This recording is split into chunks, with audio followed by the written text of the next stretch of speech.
Hey, what's up guys? It's Joseph Noctum coming to you once again from the Outlaw Saint Studios. Wearing the only non-black shirt that you'll probably ever see me wear. Love this video game. Generally I wear all black t-shirts because, as my uncle told me once, all the best musicians wear black. So it's really, we're talking to you today not about fashion but about my mix changes that I did in late 2004, early 2005. And I started putting the tracks together for this really when I was on top of my game. I had my own radio show on 106.7. I was playing out everywhere. I was producing remixes, and I was networking with people all across the US and overseas, and really getting somewhere at the time. But it got to a point where I knew that there was change coming, and in about somewhere between halfway to the end of putting these tracks together and figuring out this mix, I figured out that the change that was going to come down the line was that I was going to stop DJing. And I had a lot of personal influences at the time that were pushing me in that direction. And ended up thinking that's what I needed to happen. Turns out I was wrong, but hindsight is 2020. I kind of think I reflected the emotion and the feeling of changes throughout this mix by constantly having tracks and mixing tracks that are going back and forth between 4 on the floor and broken beat. So it's kind of got that push and pull to it, almost that ebb and flow. And I did the artwork with one of the guys from Noctum Records, a guy who was my in-house designer, DJ by the name of Relay.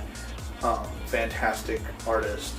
I had a general idea, and he really put the artwork together nicely and made it exactly what I had in my head. Just he was able to put it out on the paper, and I was really grateful he was able to do that. It's one of my favorite covers I've gotten so far. As far as musically goes in this mix, there was a lot of local tracks that came through. As far as we got the Burufunk from Dallas did the remix of Deepsky. There's one of my own remixes on there. And the last track was a bit of a personal one for me. The last track is a tribute track to a kid known as Adam Starkid. And Adam was an amazing producer here from Texas. His tracks were getting played by everybody. In the summer of 2004, was killed by a drunk driver when he was leaving one of his gigs. He was only 18 years old. And that really shook the dance music community when that happened, just because it was such incredible talent that ended far too early, and it was tragic.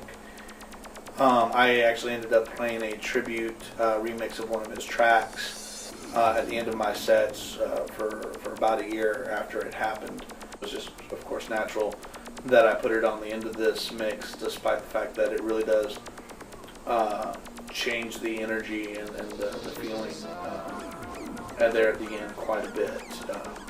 It was appropriate.